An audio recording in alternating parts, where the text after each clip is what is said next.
Hello everyone, আসসালামু আলাইকুম। আশা করি সবাই অনেক অনেক ভালো আছেন। মোহাম্মদ আবু সুফিয়ান কথা বলছিলাম দক্ষিণ কোরিয়ার গুনসান শহর থেকে। সম্প্রতি হচ্ছে আপনার লটারি যে পরীক্ষা অনুষ্ঠিত হওয়ার কথা ছিল, এই পরীক্ষাটা হচ্ছে এইচআরডি কোরিয়া পিছিয়ে দিয়েছে। বিএসএল যে নোটিশটা দিয়েছে সেই নোটিশের অনুযায়ী আমরা যদি বলি, সেটা হচ্ছে নভেম্বরের আগে অথবা নভেম্বরে পরীক্ষা শিডিউল ঘোষণা হওয়ার সম্ভাবনা আছে। এখন এই পরীক্ষার ডেট চেঞ্জ হওয়াতে অনেকে বিভ্রান্তিতে পড়ছেন। অনেকে বাসাবাড়ি ছেড়ে ঢাকাতে এসে কোচিং করতেছিলেন, অনেকে চাকরি ছেড়ে ব্যবসা ছেড়ে কোচিং করা শুরু করছিলেন, অনেকের পরীক্ষার পাশাপাশি বা প্রাতিষ্ঠানিক শিক্ষার পাশাপাশিও এই পড়াশোনা চালাই যাচ্ছিলেন। এখন অনেকেই বিভ্রান্তির ভিতরে পড়ছেন, আর এই বিষয়ের উপরে অনেকে মেসেজ করতেছেন, ভাই এখন কি করব, প্রায় 4-5টা মাস আছে, এই 4-5 মাস যাবৎ পড়া কন্টিনিউ চালাই যাব সব কিছু সাইডে, নাকি সব কিছুর পাশাপাশি করব। এই বিষয় নিয়ে অনেকেই বিশেষ করে লাস্ট এই 2 দিনে বেশ অনেকগুলো ইনবক্স পাইছিলাম।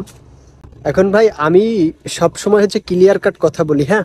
তো আজকের ভিডিওতে হচ্ছে আপনাদের এই সম্বন্ধে কিছু করণীয় বা কিছু টিপস দেওয়ার চেষ্টা করব। আসলে আমি টিপস দেওয়ার কেউ না, ওই আছি, এই রাস্তাটা পার করে আসছি, তাই কিছু অভিজ্ঞতা শেয়ারের চেষ্টা করি। আমরা সবাই জানি দক্ষিণ কোরিয়া বা ইপিএস এর মাধ্যমে আমরা যারা দক্ষিণ কোরিয়াতে আসি, এই ইপিএস এর আসার প্রক্রিয়াটা দিন দিন কঠিন হচ্ছে, হ্যাঁ।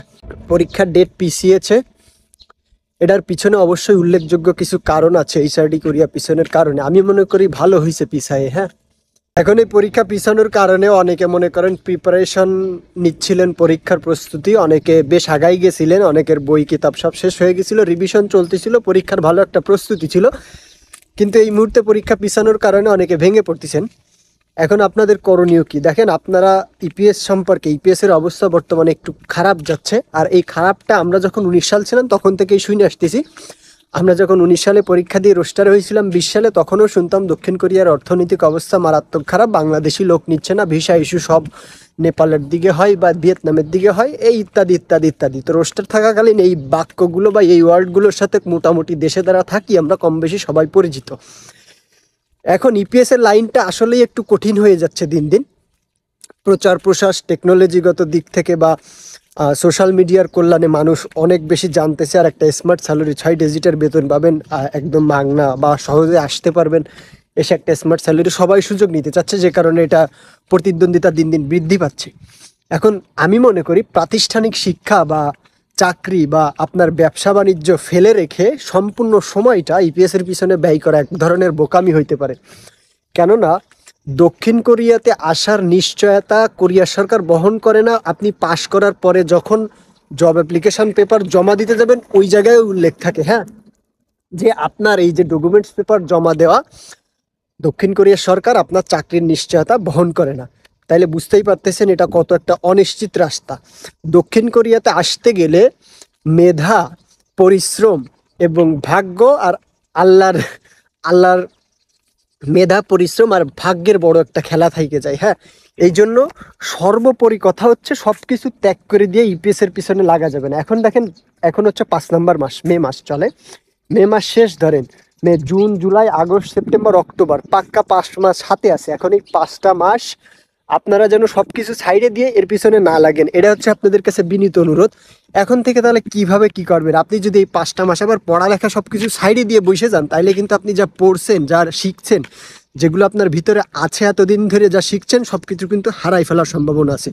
সেক্ষেত্রে এখন আপনাদের করণীয় কি? সেটা হচ্ছে আপনারা যারা এখন মোটামুটি বই শেষ, ম্যাক্সিমাম লোকের বই শেষ, আর যারা নতুন লটারি পাইছিলেন, পায়ে ভাষা শেখা শুরু করছিলেন, তাদের জন্য রাস্তাটা একটু সহজ হলো। কিন্তু যাদের মোটামুটি বই শেষ, তারা মনে করতেছেন কি আমরা তো সব পারি, তাদের হেলামি চলে আসবে ভিতরে। এই জন্য এখন থেকে কি করবেন, এই বিষয়ের উপরে 2-3 টিপস দিয়ে দিই। এখন থেকে আপনাদের করণীয়, আপনি যদি স্টুডেন্টস হন, তাহলে আপনার যদি কোনো সেমিস্টার পরীক্ষা থাকে বা বাৎসরিক পরীক্ষা থাকে, অথবা আপনার যদি কোনো পড়ালেখার চাপ থাকে, আপনি সেই পড়ালেখার চাপটার পাশাপাশি দৈনিক 2 থেকে 3 ঘন্টা, বেশি দরকার নেই, আপনার যদি বই কিতাব শেষ হয়ে যায়, দৈনিক 2 থেকে 3 ঘন্টা বইয়ের পিছনে সময় দেবেন, এর থেকে বেশির প্রয়োজন নেই।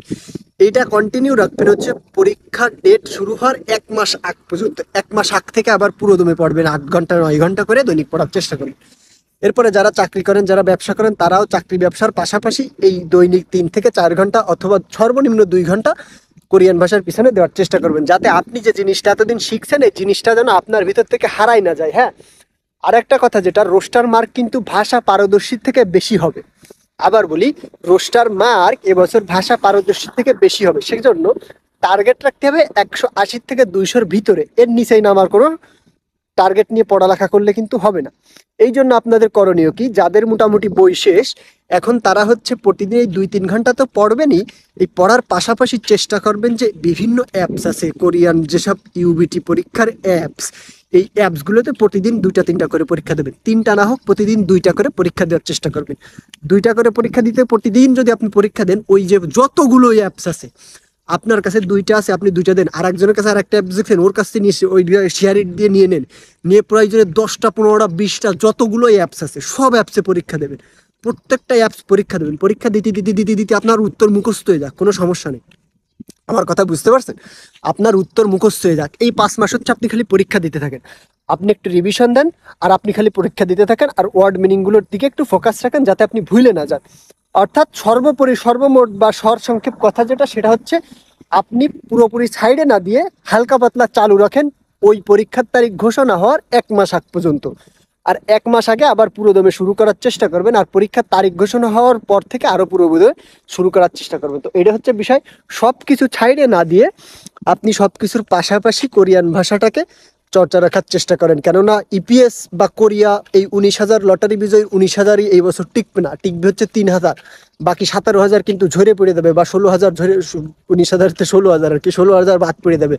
এখন যদি এই 19,000 লোকই চাকরি ব্যবসা সাইডে দিয়ে লাইন আসে, তাহলে ওই যারা আপনারা যারা ব্যবসা বাণিজ্য চাকরি পড়ালেখা বাদ দিয়ে সেমিস্টার ড্রপ দিয়ে যদি এই দিক লাগিয়ে পড়েন, তাহলে কিন্তু একটা বোকামির কাজ হবে। এই জন্য সব কিছু সাইডে না দিয়ে এইটার পিছনে মাত্র 2 ঘন্টা সময় দেন ডেলি। আপনার যদি বই কিতাব সব শেষ হয়ে যায়, 2 ঘন্টা সময় এনাফ, 2 ঘন্টা সময় দেবেন, আর ফাঁকে ফাঁকে প্রতিদিন 2টা করে পরীক্ষা দেবেন। পরীক্ষা দিয়ে যতগুলো অ্যাপস আছে ইপিএস রিলেটেড সব অ্যাপস শেষ করে ফেলেন। এটা হচ্ছে বিষয়। সবাই ভালো থাকবেন, সুস্থ থাকবেন, আর আমাদের ভিডিওগুলো ভালো লাগলে অবশ্যই আপনার ব্যক্তিগত মতামত কমেন্ট করে জানাবেন, আর যদি কোনো ভুল ত্রুটি হয় অবশ্যই ধরিয়ে দেওয়ার চেষ্টা করবেন।